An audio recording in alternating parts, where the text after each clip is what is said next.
ముందుగా ఇక్కడికి వచ్చిన తెలుగు సినిమా అభిమానులందరికీ నా తరపున మా యూనిట్ తరపున చాలా చాలా థ్యాంక్ యూ. ఈ ఈవెంట్ ఇంత లైవ్గా చేస్తున్నందుకు, ఇంత కలర్ఫుల్గా, ఇంత గోళతోటి. అండ్ అలాగే మా మీడియా మిత్రులు అండ్ మా జర్నలిస్టులు అందరూ, వాళ్ళందరికీ వచ్చినందుకు చాలా చాలా థ్యాంక్ యూ. బచ్చలమల్లి దీని గురించి చెప్పాలంటే డిసెంబర్ 27, 2021 లవ్ యూ అమ్మా. సో ఆ రోజు నాకు వచ్చి చెప్పడం జరిగింది. దాని తర్వాత అప్పటి నుంచి ఇప్పటి వరకు దాదాపు 3 సంవత్సరాలు పట్టిందండి. ఆ 3 సంవత్సరాలు ఈ సినిమా గురించి చెప్పాలంటే ముఖ్యమైన వ్యక్తి సుబ్బు గారి గురించి చెప్పాలి. ఈ 3 years ఆయన దేని గురించి ఆలోచించలేదు, దీని గురించి తప్ప.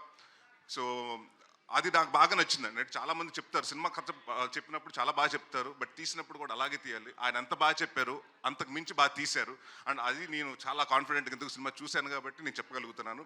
అండ్ మేము చాలా డిస్కషన్ చేసాము. అంటే నా సినిమాల్లో అంటే మనకి తెలుస్తాయి కదా ముందు సినిమాల్లో ఏం తేడా వస్తున్నాయి, మనం ఎక్కడెక్కడ మార్చుకోవాలని మనం కూడా కూర్చొని అనలైజ్ చేసుకున్నప్పుడు చాలామంది నాకు చెప్పిన కంప్లైంట్, మీ సినిమాలో సాంగ్ సరిగ్గా ఉండలేదండి, సాంగ్ సరిగ్గా ఉండలేదని చెప్పారు.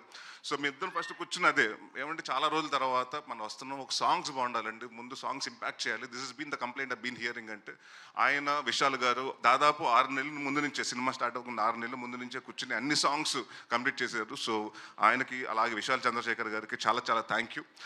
చాలా కష్టపడి చాలా ఇష్టపడి చేశారు సినిమా. అండ్ అందరండి, ఇట్స్ నాట్ వన్ పర్సన్. అంటే జనరల్గా ఏమంటారంటే సినిమా బాగుందంటే వాళ్ళు లక్కో లేకపోతే ఇంకోటో అని కాదండి. ఇక్కడ అందరూ టీమ్ ఎఫర్ట్. రిచర్డ్ ప్రసాద్ గారు కెమెరామెన్ గారు అలాగే ఉంటుంది, కెమెరా వర్క్. మా చోట ప్రసాద్ గారు ఆర్ట్ డైరెక్టర్, మన ఎడిటింగ్ అలాగే ఉంటుంది. మా బ్రహ్మకడ్లి గారు ఆర్ట్ డైరెక్టర్, ఆయన వర్క్. అంటే ఇట్స్ లైక్ అందరూ 24 క్రాఫ్ట్స్ కలిస్తేనే సినిమా. సో ఈ సినిమాకి నేను కాన్ఫిడెంట్గా చెప్పగలుగుతాను. అంటే రేపు సినిమా చూసిన తర్వాత కూడా చెప్తారు, ప్రతి ఆర్టిస్ట్ గురించి మాట్లాడతారు, ప్రతి టెక్నీషియన్స్ గురించి మాట్లాడతారు. ప్రసాద్ బెహ్రా ఇంకా ఇలాగే నువ్వు ఇప్పుడు ఏ అరుపులు వస్తున్నాయో, నువ్వు స్క్రీన్ మీద వస్తుంటే థియేటర్లో రేపు ఇలాగ అరుపులు రావాలని కోరుకుంటున్నాను. And one of the finest actor అండి. అండ్ చాలా సటిల్గా చేస్తాడు, చాలా and one of the good writer also. And నేను కూడా నిన్ను ఒక నెక్స్ట్ వెన్నెల కిషోర్ లాగో లేకపోతే ఒక సత్య లాగో వైభవ హర్ష లాగో ఒక పెద్ద స్థాయిలో చూడాలి. అండ్ డెఫినెట్గా ఐ నో 1-2 yearsలో నువ్వు డెఫినెట్గా మాకు కూడా డేట్లు ఇవ్వు, ఆ స్థాయికి బిజీ అవ్వాలని కోరుకుంటున్నాను. అండ్ మా మధు గారు ప్రతి చోట అంటే దేవుడు వరం ఇచ్చిన పూజ వరం లేనట్టు ఈయన డైరెక్టర్ ఓకే అన్నా కూడా ఈయన వెనకాల నుంచి మానిటర్ వెనకాల నుంచి ఇలాగ అంటుంటాడు. థర్డ్ ఎంపైర్ డిసిషన్ లాగా మేము ఆయన కోసం చూస్తూ ఉండాలి ఏం జరుగుతుందని. సో ప్రతిదీ అంటే ఆయనకి అంత పర్ఫెక్ట్గా ఉండకపోతే ఆయన ఒప్పుకోడు. సో ఎప్పుడు అదే చెప్పారు కదండి, అంటే పెగ్గు కాడి నుంచి అన్నింటిలో ఆయన చాలా దగ్గరగా పాత్ర చాలా పోషించారు. సో థ్యాంక్ యూ అండి. అండ్ ఎవరన్నా మర్చిపోతే మా హరితేజ గారు అండ్ ప్రవీణ్ గారు. అంటే మీరు ఇప్పటివరకు హరితేజ గారిని చాలా బబ్లీగా లేకపోతే ఎలా చూస్తుంటారు, ఇన్నోసెంట్గా. బట్ ఈ సినిమాలో డెఫినెట్గా అంటే హరితేజ గారు ఏంటి ఇంత ఏడిపిస్తగలుగుతారా, ఆవిడ ఏడుస్తే అంటే ఎంత పర్ఫార్మెన్స్ చేయగలుగుతా అంటే నేను, ఎందుకంటే ఎప్పుడు మనం ఆవిడని సెటైర్లు కానివ్వండి, కామెడీ వేలో చూసాం ఆవిడ చేసిన సినిమాలు కానివ్వండి. సో ఈ సినిమాలో ప్రతి యాక్ట్ చేసిన అమృత గారు కానీ నుంచి ప్రతి ఒక్కరు, ప్రతి ఆర్టిస్ట్కి అందరికీ చాలా మంచి పేరు వస్తుందని. అండ్ డెఫినెట్గా ఇది నా కెరియర్లో కొన్ని సినిమాలు ఉంటాయి, గమ్యం లాగా, అలాంటి నాంది లాగా.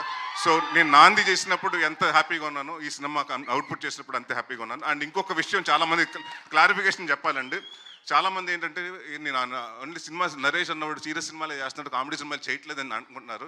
నేను మీ అందరికీ మాటిస్తున్నాను, అది అపో తీసేయండి మైండ్లోంచి. నేను కంటెంట్ ఉన్న సినిమా చేస్తాను, కామెడీ సినిమాలే చేస్తాను. ఈ 2 సినిమాలు తప్ప వేరే సినిమాలు చేయను. So thank you so much. December 20వ తారీఖుని మీ ముందుకు వస్తుంది. సో ఇదే ఆదరణ ఆ రోజు థియేటర్లో కూడా ఉంటుందని. Thank you very much. Yes sir, thank you so much.